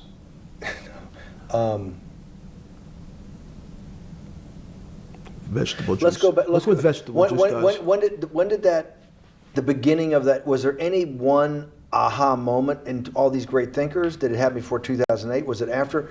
That came up over, I know, many years, but when did you actually realize, hey, something new's got to be developed? Yeah, that's great. Is that because again, I'm privileged enough to have people around me who've given lots of philanthropic gifts to institutions of higher learning, and when I said the impact, how do you judge the impact of your giving? And we sat down and said, no really new ideas have come out. And I realized that, of course, it hasn't come out because we've been looking at using science and mathematics, and it's the wrong tool. It's obvious. Institutions that are set up and try to put forward knowledge and understanding and truth, should they take your money? Derek Bach at Harvard said, taking money for good causes is a good thing.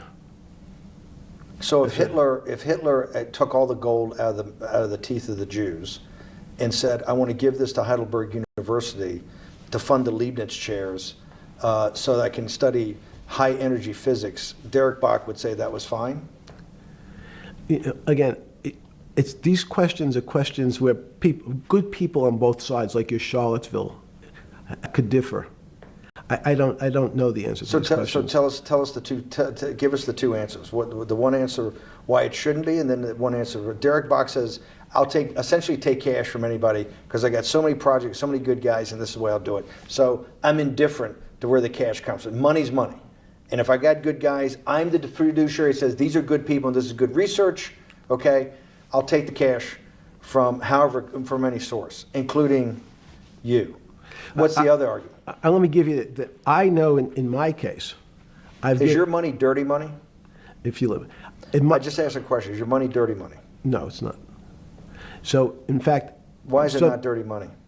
because I earned it, a heart. But you earned it. I earned it legally. We went back to this before. You earned Yes. it. You earned it, advising the worst people in the world, right? That do enormous bad things, and just to make more money. So instead of asking me the question, should you take the money? Because I think it's a legitimate question. Do you think it's a legitimate question? Yes, no Why? question. Because I think about, ethics is always a complicated subject, but I can tell you that with the money I gave to help try to eradicate polio in Pakistan and India, instead of asking me whether that money should be given to these children for vaccines, I think you might want to ask their mothers who received the vaccine, who know their child now won't get polio, and ask them if Epstein should have helped these people If we with walked their in, money. if we walked in, you're a that a fair mathematician. question? You're a mathematician. If we walked into that clinic where they're giving that money out to these people that are in the most dire straits of poverty and sickness, and told them that the money was coming from class 3 sexual predator? Tier 1. Was tier 1's the highest and worst? No, I'm the lowest. I'm the lowest. You're the lowest. Okay, tier 1, you're the lowest. But a criminal. Yes. That the money came from them. What percentage of people do you estimate? I understand you don't like probabilities. Do you estimate would say, I don't care, I want the money for my children? I would say everyone said, I want the money for my children. Did they know where the money came from? I think if you See, told them, if I told them the devil, 100%. the devil Himself. The devil himself said, I'm going to exchange some dollars for your child's life. Do you think you're the devil himself? No, but I do have a good mirror. It's a serious question. Sorry. Do you think you're the devil himself? I don't know. Why would you say that? Because you have all the attributes. You're incredibly smart. You remember the devil is Was somebody the devil knows. smart? The devil's brilliant. You read Milton's Paradise Lost. No, the devil scares me. Satan is at the number 1 or 2 archangel, and the reason he goes to hell and leads the rebellion is because he can't be the top guy. And his thing is, I'd rather reign in hell than serve in heaven. I saw that in a movie once called American Dharma. I don't remember who said it. Okay, we have to go. Okay, good. Okay. That was good.